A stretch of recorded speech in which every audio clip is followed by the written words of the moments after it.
Kemudian termasuk yang membatalkan puasa adalah al-istiqo'ah, minta muntah. Artinya apa? Cari cara, caranya biar muntah.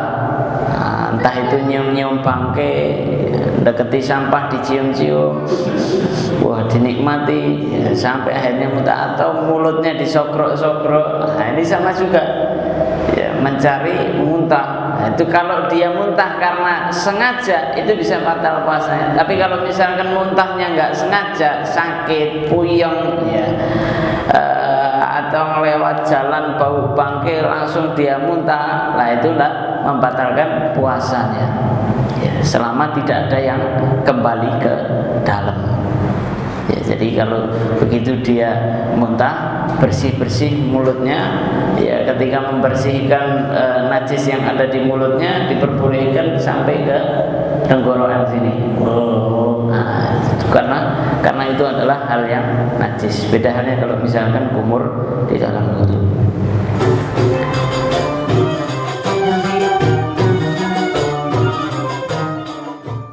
Hal yang membatalkan puasa.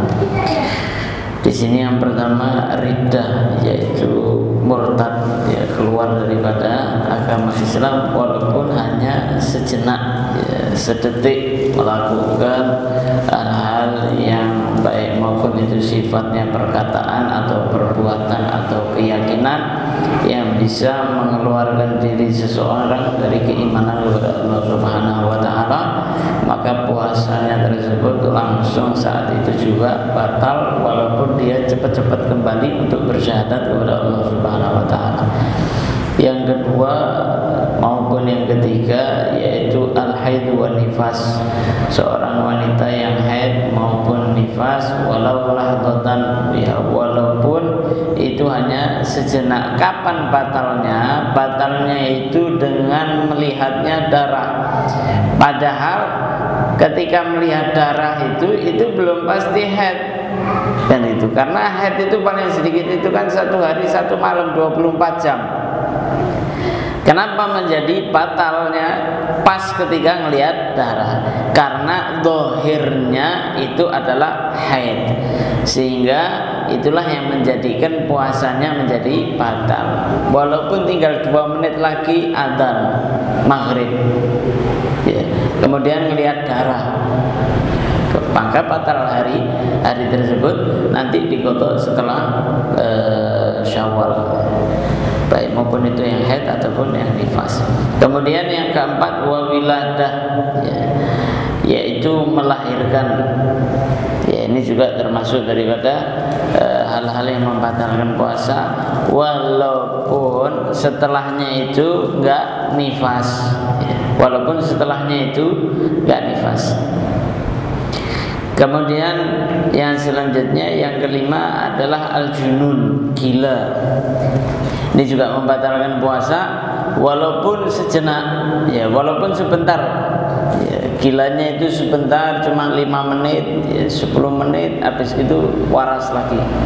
Nah, itu batal ya, batal gilanya, baik maupun disengaja ataupun tidak.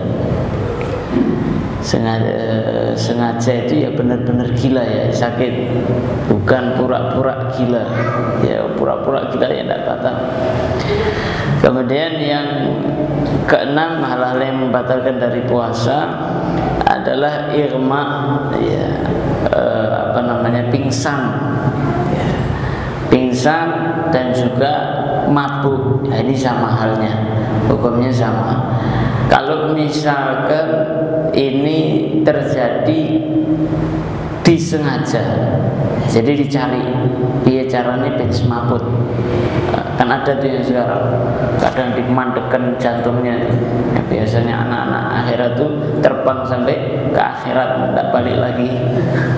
Itu kan ada, itu batal itu puasanya ya. Syaratnya 2, in ta'adda bihima wa amma jami'in nahar.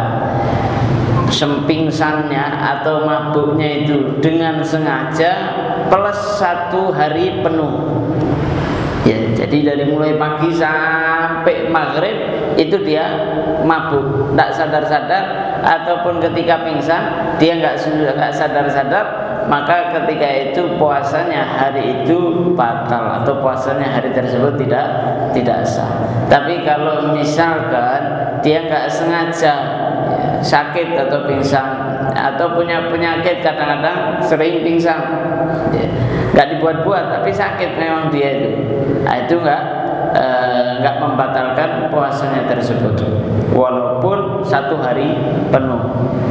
Dia kadang pingsannya itu suka lama, habis sholat subuh atau pingsan, bangun-bangun jam 5:15. Nah, ini bagaimana? Ya sah puasanya karena memang itu dia nggak disengaja, ya artinya ada sakitnya.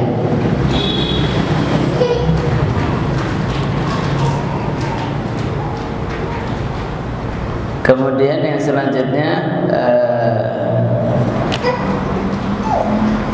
yaitu sebagian daripada hal-hal yang membatalkan puasanya. Adapun kalau misalkan tidur, itu tidak membatalkan puasa, ya. Tidak membatalkan puasa walaupun 1 hari penuh, ya. Setelah sholat subuh langsung salam keduanya sudah di dalam mimpi. Nah, itu bagaimana? Langsung bangun-bangun sudah 5:30, monggo silahkan buka, tidak ada masalah, puasanya sah, ya. Tapi ya pahalanya tidak mungkin ya yang sesempurna seperti orang yang puasa. Kemudian diantaranya hal yang membatalkan puasa adalah masuknya sesuatu ke dalam perut, melewati jalan yang terbuka, melewati mulut, melewati hidung, kemudian lewat telinga, kemudian lewat kemaluan. Nah, itu sampai ke dalam perut, itu membatalkan puasa walaupun yang dimakan itu mik misalnya, ya. Hal yang tidak seharusnya dimakan tapi kalau masuk batal, ya. Jadi tidak harus makanan yang masuk, yang penting ada benda yang masuk ke dalam perut. Tapi kalau misalkan tidak ada zatnya, seperti apa, angin, ya, dengan depan kipas angin nganga, sampai perutnya full, batal, tidak batal. Kenapa? Karena tidak ada zatnya. Kemudian termasuk yang membatalkan puasa adalah al-istiqo'ah, minta muntah. Artinya apa? Cari cara, caranya biar muntah. Nah, entah itu nyium-nyium bangke, deketi sampah dicium-cium, wah dinikmati, ya, sampai akhirnya muntah, atau mulutnya disogrok-sogrok. Nah, ini sama juga, ya, mencari muntah. Nah, itu kalau dia muntah karena sengaja itu bisa batal puasanya. Tapi kalau misalkan muntahnya nggak sengaja, sakit, puyeng, ya, atau lewat jalan bau bangke langsung dia muntah, nah itulah membatalkan puasanya, ya, selama tidak ada yang kembali ke dalam, ya. Jadi kalau begitu dia muntah, bersih-bersih mulutnya, ya, ketika membersihkan najis yang ada di mulutnya diperbolehkan sampai ke tenggorokan sini. Nah, itu karena itu adalah hal yang najis. Beda halnya kalau misalkan kumur di dalam mulut.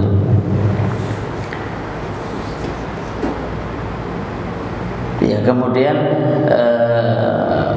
mengeluarkan mani, ya, atau keluarnya mani itu bimubasyaratin, ya, dengan langsung dan dengan syahwat, ya, dengan dipaksa. Adapun kalau misalkan mimpi basah, nah itu tidak batal. Ya, saya tidur bangun-bangun sudah basah, bagaimana? Batal puasa saya? Ya tidak batal. Tapi kalau misalkan sengaja, ya, onani, ya, itu sudah jelas batalnya. Tapi kalau misalkan dari tidur, ya tidak batal. Atau misalkan hubungan suami istri, itu termasuk daripada hal-hal yang membatalkan puasa walaupun tidak keluar mani. Ada di situ masuknya zakarnya laki-laki ke farjinya perempuan, walaupun tidak keluar mani, itu bisa membatalkan daripada puasanya dengan syarat itu disengaja dan itu dengan kemauannya, dan dia tahu bahwasanya itu hukumnya diharamkan dan hukumnya itu bisa membatalkan puasa. Tapi kalau misalkan dia itu dipaksa, ya, kalau menurutnya Imam Syafi'i itu tergambar. Asalkan apa? Asalkan dipaksa tapi tidak boleh syahwat. Angel dipaksa harus ini, ya. Kalau dipaksa tidak, padahal menurut mazhabnya Imam Syafi'i. Nah, itu adalah beberapa hal-hal yang membatalkan daripada puasa.